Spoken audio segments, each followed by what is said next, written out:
வீடியோவில் டூல்ஸோட இன்ட்ரோ மட்டும் பார்த்துருக்கோம். இப்போது அடுத்தடுத்த ஸ்டெப்ஸ் போயிட்டு எப்படி அந்த டூலை யூஸ் பண்ணணும், எப்படி டிசைன் பண்ணணும், என்ன மாதிரி டூல்ஸ் எல்லாம் எப்போவுமே ஆன் ஆகிருக்கணும்னு ஒரு வீடியோ பார்க்கலாம்.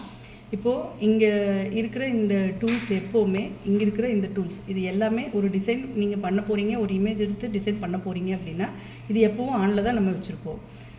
இங்கே இருக்கிறது ட்ரூ வியூன்னு சொல்லுவோம். நெக்ஸ்ட்டு ஸ்டிச் வியூ, அடுத்து அவுட்லைன் வியூ, அதுக்கடுத்து வருது நீடில் வியூ, நெக்ஸ்ட்டு கனெக்டர்ஸ், அடுத்து நீடில் பெனிட்ரேஷன், அதாவது ஷோ ஃபங்க்ஷன்ஸ் என்ன டிசைன் பண்ணுறீங்களோ அதை இது வந்து காட்டும். அடுத்து இருக்கிறது கிரிட்டு.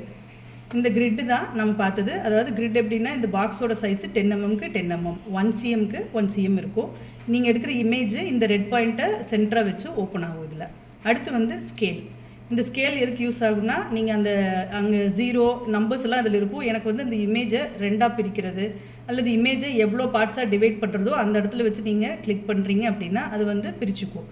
நம்ம வந்து இமேஜோட சைஸு, இமேஜ் ஸ்ட்ரைட்டாக இருக்கா, எப்படி கரெக்டாக இருக்கா இல்லையான்னு செக் பண்ணுறதுக்காக இதை வந்து யூஸ் பண்ணுவோம். நெக்ஸ்ட் இருக்கிறது வந்துட்டு இது வந்து ஒரு இமேஜ் ஓப்பன் பண்ணுறீங்கன்னா அது வந்து நம்மளுக்கு வியூ ஆகிறதுக்கான டூல். இதையே ஆன் ஆஃப் தான். இது ரெண்டு தடவை, அதாவது இதையே நீங்கள் அப்ளை பண்ணுறீங்கன்னா ஆன் ஆஃப் ரெண்டுமே யூஸ் பண்ணுவோம். நெக்ஸ்ட் இருக்கிறது வெக்டார் லைன்ஸ்னு சொல்லுவோம். அதாவது ஒரு இமேஜில் சைஸ் வைக்கிறதுக்கோ அல்லது ஒரு குறிப்பிட்ட இடத்த மார்க் பண்ணுறதுக்கோ இந்த வெக்டார்ஸ் வந்து நம்ம யூஸ் பண்ணுவோம்.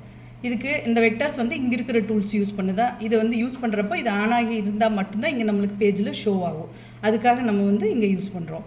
இப்போது நான் இந்த பேஜை க்ளோஸ் பண்ணிட்டேன். நியூ பேஜ் ஓப்பன் பண்ணணுன்னா எப்போ போல் Ctrl+N கொடுக்கலாம், அல்லது இங்கே ஒயிட் பேப்பர் மாதிரி இருக்குது பார்த்தீங்களா, இந்த நியூ இது கொடுத்து ஓப்பன் பண்ணலாம். அப்படி இல்லைன்னா ஃபைலில் போயிட்டு நியூ, எல்லா ஆப்ஷனுமே இருக்குது ஒரு பேஜ் ஓப்பன் பண்ணுறதுக்கு. இப்போ நம்ம வந்து புதுசாக ஒரு பேஜை ஓப்பன் பண்ணியிருக்கோம்.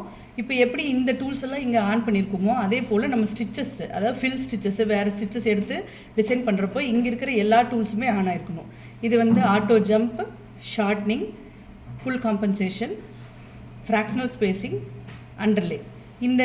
இந்த டூல்ஸை பற்றியெல்லாம் அடுத்தடுத்த வீடியோவில் எப்படின்னு நான் வந்து உங்களுக்கு சொல்கிறேன்.